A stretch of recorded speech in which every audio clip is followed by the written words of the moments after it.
manusia kembali mensyirikkan Allah. Bahawa yang beriman pada masa itu cumalah Nabi Ibrahim AS dan isterinya Sarah dan anak saudaranya Lut AS. Malah baginda dibesarkan dalam keluarga pengukir berhala. Inilah Salih Urfa, kota yang sinonim dengan Nabi Ibrahim alaihissalam. Kota ini diperkirakan berusia 12,000 tahun yang penuh dengan gua buatan dan gua semula jadi. Ia lambang kehidupan masyarakat tradisi yang tinggal dalam gua dan simbolik kelahiran seorang Nabi yang mengubah masyarakat daripada penyembah berhala kepada yang mentauhidkan Allah Subhanahu wa taala.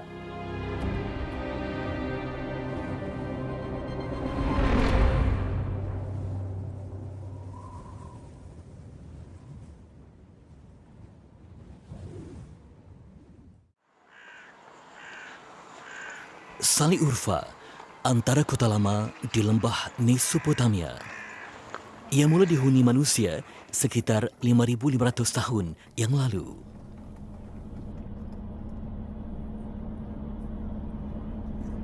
Namun ada yang berpendapat Salih Urfa telah didiami lebih lama dari itu. Penempatan manusia dikesan lebih 12,000 tahun yang lalu. Kami dibawa ke sebuah tapak arkeologi yang membuktikan Salih Urfa telah dihuni lebih 12,000 tahun yang lalu. Terletak di luar bandar Salih Urfa, tapak arkeologi itu dikezetkan sebagai khazanah negara.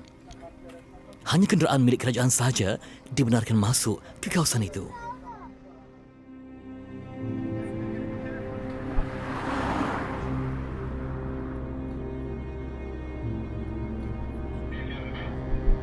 Arkeologi. Kalau jalan memang jauh. Ini memang ada bas khas yang membawa kami ke satu tempat dan stesen.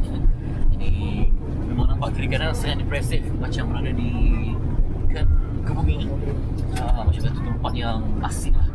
Tiba-tiba ada tempat ataupun pada sebegini. Kami pun tak sabar untuk terus. Kami menuju tinggalan sebuah rumah ibadat purba didakwa sebagai kuil tertua di dunia. Mungkinkah ia wujud ketika zaman Nabi Ibrahim alaihissalam?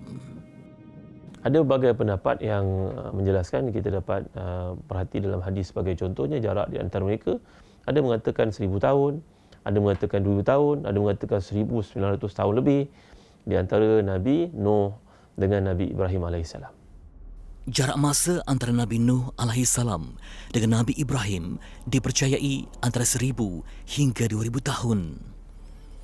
Tiada kepastian di kalangan ulama dalam menentukan jarak masa antara rasul-rasul ulul azmi. Malah tiada bukti mengaitkan tapak arkeologi itu dengan zaman Nabi Ibrahim alaihissalam. Yang pasti, tinggalan itu menunjukkan mereka mensyirikkan Allah. Göbekli Tepe is the oldest temple in the world. It is about 12,000 years old. It is an appointment area where the hunters came together and has danced, we don't know, has religion, we don't know, what they have done, we don't know, but people has sat down and watched something. Göbekli Tepe menjadi lokasi pertemuan pemburu di zaman itu. Namun tidak diketahui tujuan mereka berkumpul di kuil tersebut. Göbekli Tepe dalam bahasa Turki bermaksud pusat gunung. Walaupun belum ada kesahihannya, namun ada pengkaji yang menyebut bahawa tempat ini pernah dijadikan sebagai tempat pemujaan atau penyembahan berhala berdasarkan kepada struktur bangunan dan juga ukiran yang terdapat pada runtuhan ini. Apakah ketika Nabi Ibrahim AS sibuk dengan dakwah kepada seantero dunia, tiada langsung penduduk dunia ketika itu yang beriman kepada Allah Subhanahu Wa Taala? Benar. Kerana kita dapat lihat dalam penjelasan dikemukakan oleh Al-Quran Al-Karim bahawa yang beriman pada masa itu cumalah Nabi Ibrahim AS dan isterinya Sarah dan anak saudaranya Lut AS. Selain daripada itu, semuanya merupakan orang yang kafir dan ingkar dan memusuhi Allah Subhanahu Wa Taala.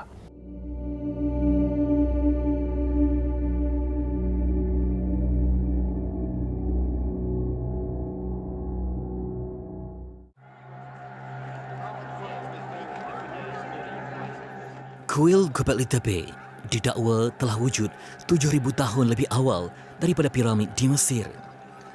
Mereka membinanya dengan menggunakan batu-batu tajam sahaja. It is impossible what the people has done here, because at that time, as you have asked before, there was no metal, only stone. They have worked only with stone, and also you can see 3D dimension. That means the people, they were perfect in art. But the question is, who taught them this? Pelbagai penemuan diperolehi, namun masih banyak persoalan di Göbekli Tepe masih belum terjawab. There are now about thousands of theses about Göbekli Tepe, but in all, at the end, people say according to me, because they can't prove it. Tetapi bagi jejak Rasul, tinggalan Göbekli Tepe adalah bukti nyata bahawa akidah manusia ketika itu tidak lagi mentauhidkan Allah. Manusia kembali menyembah berhala dan alam semesta selepas banjir besar di zaman Nabi Nuh alaihi salam.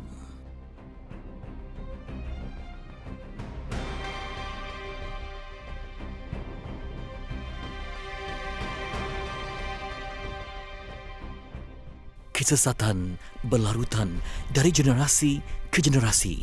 Mereka kehilangan punca hidayah. Sebahagian daripada mereka menyembah patung berhala. Sebahagian daripada mereka menyembah apa yang mereka lihat mengagumkan mereka di alam semesta seperti bintang dan juga matahari serta bulan yang sangat mengagumkan itu. Jadi kaitannya di antara mereka ada yang beranggapan bahawa Tuhan di langit dan Tuhan di bumi. Bapa Nabi Ibrahim sendiri antara pengukir berhala yang disembah mereka. Malah bapanya terkenal di kalangan penduduk kota Babylon sebagai insan suci yang diberi kelebihan untuk mengukir tuhan-tuhan mereka.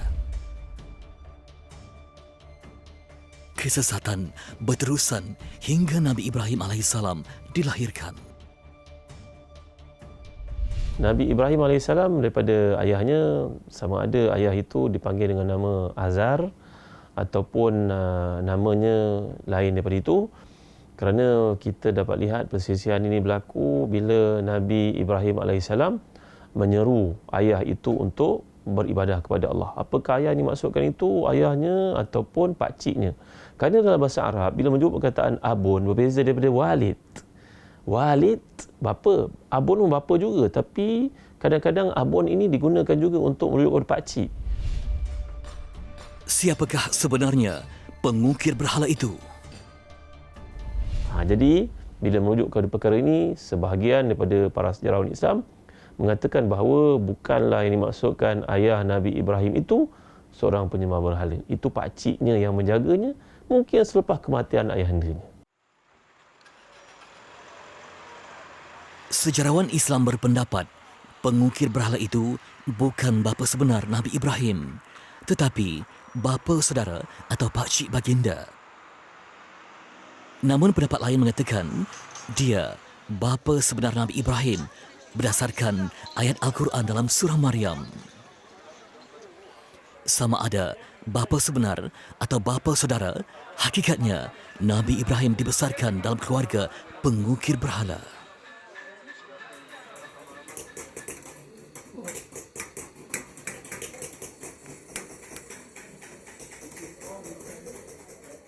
Kemahiran mengukir sememangnya diwarisi oleh penduduk Salih Urfa sejak turun-temurun. Kami meninjau lorong tembaga di Bazar Salih Urfa.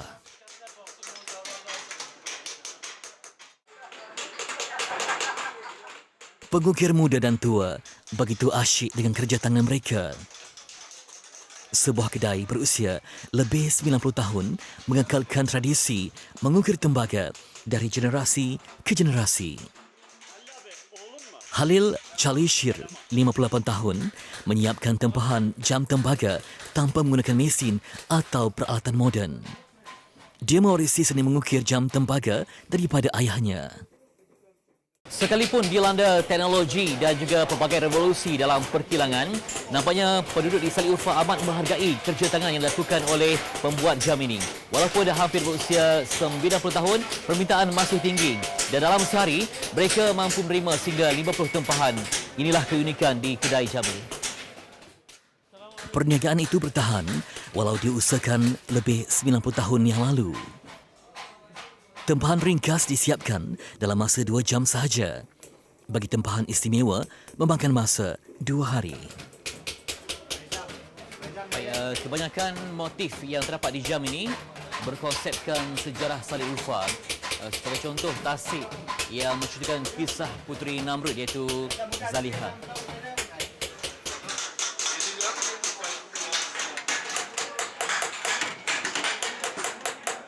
Dikatakan, seni jam tembaga buatan tangan 100% hanya boleh didapati di Sali Urfa sahaja.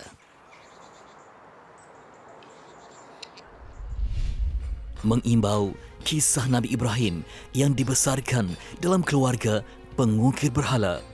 Al-Quran memaparkan baginda berdakwah secara halus memujuk bapa atau pakciknya untuk kembali mentauhidkan Allah. Penggunaan pendekatan yang dipilih oleh baginda, pendekatan yang paling mesra, yang paling mudah. Lalu Nabi Ibrahim memujuk pakciknya ataupun ayahnya itu, mengikut pandangan para ulama, baginda memujuknya, mengatakan, "Ya abati, wahai ayahku yang sangat kusayangi, ku hormati, ku hargai." Kemudian bila dia ditolak, baginda AS mengatakan, "Sa'astaghfirulaka." Aku akan mohon kepada Allah keampunan untukmu ayah, untuk pakcik. Tengok bagaimana lemah lembutnya Nabi-Nabi yang diutuskan oleh Allah SWT. Walaupun dakwah Nabi Ibrahim ditolak, baginda tetap mendoakan insan yang membesarkannya. Begitulah akhlak Rasul-Rasul Ulul Azmi. Okay, hari ini kami akan ke rumah makan yang mana restoran ni dia bertugas ataupun ambil tanggungjawab untuk memasak sehari untuk 1,000 orang untuk disampaikan kepada orang miskin ataupun siapa yang memang mungkin ada masalah kewangan ke. Jadi orang akan berbaris dan inilah kami juga menyertai dengan membawa sedikit barangan. Saya memberikan wang untuk memasak kepada mereka yang terlibat. Selain berlemah lembut dengan ahli keluarganya, Nabi Ibrahim juga seorang yang pemurah. Baginda suka memberi makan kepada golongan yang memerlukan. Penduduk Sali Urfa meneruskan amalan murni itu menerusi pusat kebajikan atau rumah makan yang diwakafkan.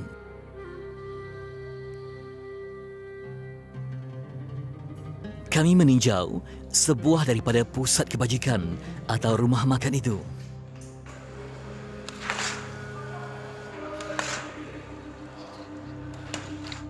Actually, how many people working here?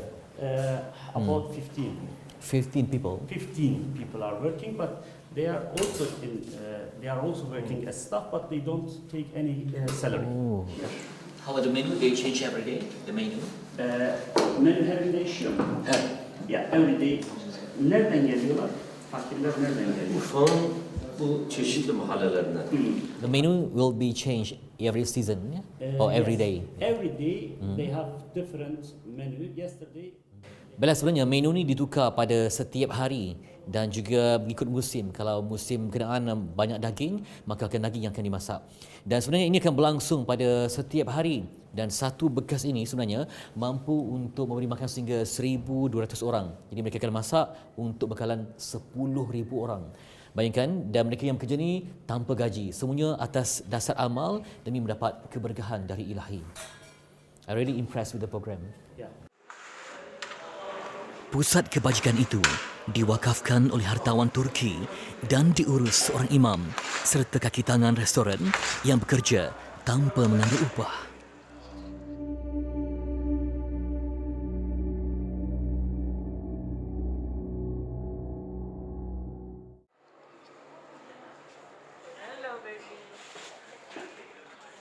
Selepas zuhur, pusat kebajikan itu menerima kehadiran golongan yang memerlukan bantuan. Mereka datang dari sekitar Sali Urfa serta kawasan pinggir bandar. Masing-masing membawa bekas untuk mengisi makanan serta bahan keperluan lain.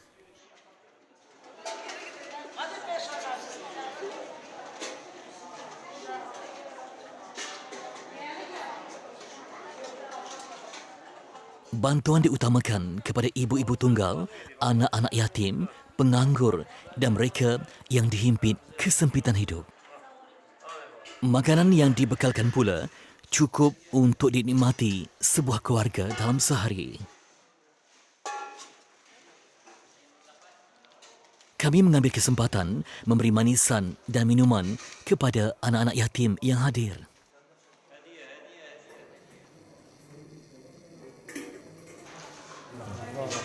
Okay, pada setiap masa ada saja yang datang membawa pakaian, makanan ya untuk mereka yang layak terima bantuan. Tapi yang datang ni bukan hanya sebarangan, sebenarnya mereka ada satu sistem yang mana harus tunjukkan kad sama ada mereka layak ataupun tidak. Jadi mereka akan buat semakan yang betul-betul, mungkin ibu tunggal ataupun wanita yang suaminya di penjara, sehinggalah kepada anak yatim yang dah mula berbaris ya selepas waktu Zuhur. Dan rumah ni sebenarnya adalah rumah wakaf yang dihadiahkan oleh seorang hartawan kepada mereka untuk uruskan, dan saya difahamkan dalam sehari mereka mampu sembelih sehingga 10 ekor kambing, dan juga bahan mentah yang diperlukan ialah sebanyak 1 tan.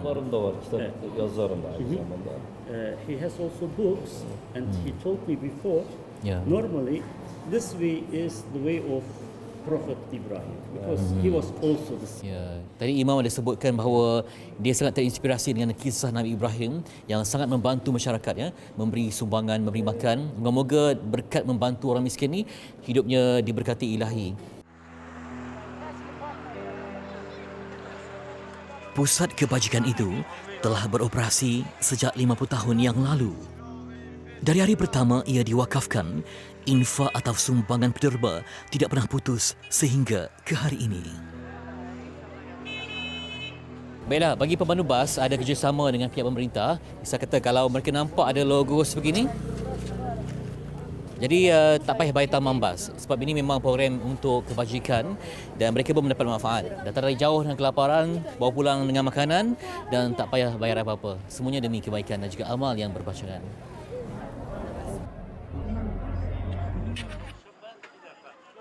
Kolaborasi yang mantap antara penderma dengan pihak kerajaan. Setelah menerima bantuan, mereka dibawa pulang dengan pengangkutan awam secara percuma. Semua pihak memainkan peranan demi mendapat keberkatan hidup di dunia dan akhirat. Sikap pemurah Nabi Ibrahim AS mekar di kalangan penduduk Sani Urfa.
Rasul secara dunia.